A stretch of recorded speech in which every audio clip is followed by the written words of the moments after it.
हे दोस्तों, WhatsApp everyone. आज है 20th ऑफ अगस्त और आज मैं 12वीं क्लास के कॉमर्स स्ट्रीम के बच्चों से बात करने वाला हूँ। ये कॉमर्स स्ट्रीम के बच्चे जितने भी हैं या अकाउंट्स के जितने भी स्टूडेंट हमारे पास हैं या जो मेरे से पढ़ते हैं या नहीं पढ़ते हैं, मैं सबसे बात करने वाला हूँ। देखो बच्चे, आज है 20 अगस्त और मुझे लगता है कि अगले महीने के 15 तारीख को आप लोगों का फर्स्ट टर्म है।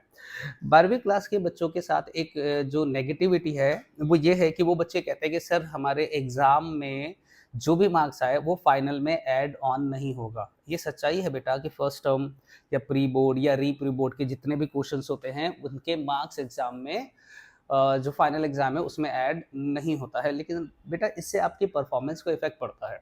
अगर मान लो कोई बच्चा फर्स्ट टर्म में फ़ेल हो गया या कोई बच्चा प्री बोर्ड में फ़ेल हो गया, तो उसका मोटिवेशन तो डाउन होगा ही होगा, प्लस वो स्कूल के टीचर्स की नज़रों में भी नालायक बच्चा काउंट हो जाता है। इसलिए और वैसे भी कोई भी तैयारी ना एक दिन में नहीं होता है। हम ये सोचे कि चलो अभी तो हम एन्जॉय कर लेते हैं और लास्ट में जाएँगे और आखिर में मतलब नवंबर, दिसंबर, जनवरी में अच्छे से पढ़ाई करेंगे, तो ऐसा नहीं होता है। हमारा सिलेबस बहुत बड़ा है बेटा, 3 वॉल्यूम है। अगर हम आज से कंटिन्यूअसली प्रैक्टिस नहीं करेंगे, आज से लगातार हम हर टॉपिक को प्रैक्टिस नहीं करेंगे, तो रिवीज़न कहाँ से करोगे? रिवीज़न नहीं होगा तो हम मार्क्स नहीं ले पाएँगे। बस कहना आसान होता है बट मार्क्स लेना थोड़ा मुश्किल होता है, ठीक है? तो सर एक काम करते हैं, फर्स्ट टर्म का सिलेबस बता दो क्या है? तो बेटा आप जानते हो फर्स्ट टर्म में कई सारे स्कूलों के जो सिलेबस आता है, 12th क्लास की बात कर रहा हूँ, तो फर्स्ट वॉल्यूम तो पूरी आती है, पार्टनरशिप तो कंप्लीट आता है, इसमें कोई दिक्कत नहीं है। और सेकंड बुक के फर्स्ट चैप्टर आते हैं जिसका नाम है इश्यू ऑफ शेयर। अब जो बच्चे मेरे से ऑलरेडी पढ़ रहे हैं, जिन्होंने मेरे से क्लासेस ली है, उनको ये पता है कि सर हमने पार्टनरशिप फर्स्ट बुक तो लगभग कंप्लीट कर दिया है और लगभग क्या मतलब कंप्लीट हो ही गया सभी बैचेस का। और सेकंड बुक हम लोग रिसेंटली 1-2 दिन में स्टार्ट कर देंगे। तो सेकंड बुक का फर्स्ट चैप्टर भी ऑलमोस्ट कंप्लीट हो जाएगा, सिलेबस तो हो सकता है। लेकिन जिन बच्चों को दिक्कत इस बात की है कि सर हमने तो अभी पढ़ाई की नहीं, फर्स्ट बुक तो कंप्लीट हो गया लेकिन हमें बहुत सारे टॉपिक में डाउट हो रहा है या हमें कॉन्फिडेंस नहीं आ रहा है, तो हम इसका क्या करें? क्या अब हम दोबारा से सारे चैप्टर को रिकैप कर सकते हैं? क्या सारे चैप्टर को रिवाइज कर सकते हैं? तो आंसर है बेटा यस, आप डेफिनेटली कर सकते हो। कैसे? पहली बात है कि आप ना कुछ एम बना लो कि हमें 2 दिन एक चैप्टर को देना है। 2 दिन एक चैप्टर को देने से मतलब है बेटा कि आप सबसे पहले एक काम करो, एडमिशन का चैप्टर उठाओ और उसके जितने भी कैपिटल एडजस्टमेंट वाले सवाल है, आप शॉर्ट क्वेश्चंस नहीं करना चाहते हो मत करो। आप विदाउट एडजस्टमेंट वाले क्वेश्चंस नहीं करना चाहते हो, आप मत करो, कोई दिक्कत नहीं है। लेकिन आप जो क्वेश्चंस कैपिटल एडजस्टमेंट के हैं, जो एग्ज़ाम में आते हैं, उसको डैम श्योर करके जाओ। अब 2 दिन टाइम निकालो एडमिशन ऑफ पार्टनर्स के लिए और एडमिशन के जितने भी क्वेश्चंस आएँगे, आप उसे सॉल्व कर लेना। जितने भी इन द सेंस कि 4-5 क्वेश्चन कर लो सफिशिएंट है, ज़्यादा नहीं करो। 4 या 5 क्वेश्चन सॉल्व करो और 1 क्वेश्चन करने में अगर 20 मिनट लगता है, तो 5 क्वेश्चन करने में मेरे ख्याल से 1 डेढ़ घंटा लगेगा। अब डे 1 दिन में 2 दिन में डेढ़ घंटे अगर आप एडमिशन का सवाल करते हो तो आपको कॉन्फिडेंस आ जाएगा। इसके बाद रिटायरमेंट के भी 2-4 सवाल कर लो, डेथ के 2-3 सवाल कर लो, डिसोल्यूशन के 2-3-4 सवाल कर लो, फंडामेंटल के 2-3, वो भी लॉन्ग क्वेश्चंस की बात करूँ, डिवीजन ऑफ प्रॉफिट के।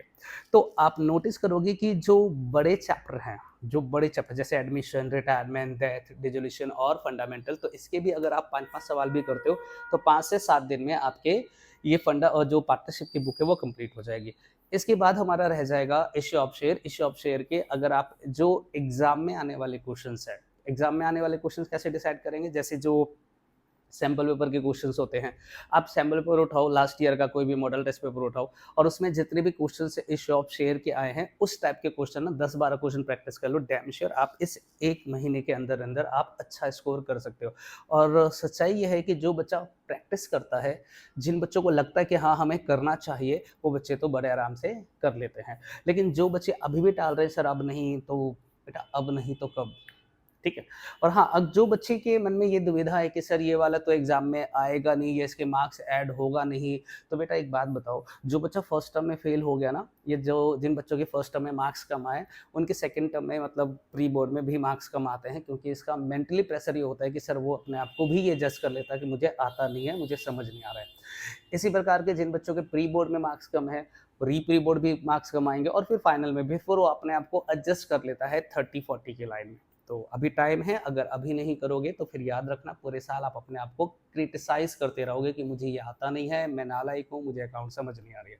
और लास्ट में एक ही बात बोलूँगा कि जिन बच्चों को भी किसी भी प्रकार का डाउट हो, किसी भी टाइप्स का डाउट हो, तो आप मुझे डायरेक्ट कनेक्ट कर सकते हो, आप डायरेक्ट मेरे से अपना डाउट पूछ सकते हो, सभी बच्चे।